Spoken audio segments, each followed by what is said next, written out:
Standard chartered আশপাশে আছে। এই আমার ইবিএল একটা অ্যাকাউন্ট করা লাগবে, যে ইবিএল না ডাচ বাংলা, ডাচ বাংলা না, ওই যে আমার এক জায়গা থেকে কিছু পেমেন্ট দেয়, তো ওই যে একটু ইয়া করা লাগবে,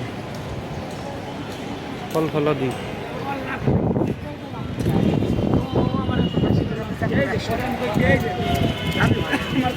না এদিকে বেশি চায়, এদিকে ওই যে ভিআইপি কিছু অফিস আছে না, প্রতি সপ্তাহে ছেলে দিরাই নিয়া তখন ডাব খাওয়াই, তখন 60 টাকা করে পিস পাই আমাকে লাগাই রাতের বেলা। এই 8টা-9টায় বাইরে 60 টাকা করে পাই, তাহলে আমি এখানে 80 টাকা দেবো কেন কেন? অযুক্তি। এখানে কিনবো 50 টাকা হলে 40 টাকা গেলে, হ্যাঁ ভুলে 30 টাকা দিলে আরো ভালো। না আমিও এরকম সেম 5-7টা একবারে কিনে নেই, 60 টাকা করে আমিও কিনে না, আমার তো এখানে তো সুন্দর এরিয়া বেরোয় ঘুরতে কিনে সব ঘরে নিয়ে যায়, প্রতিদিন খাই। আজকে খাওয়ালাম লাস্ট যেটা আজকে খাওয়ালাম। মানে একটা তো কম লাগে ব্রেনের জন্য, ওদের জন্য ভালো।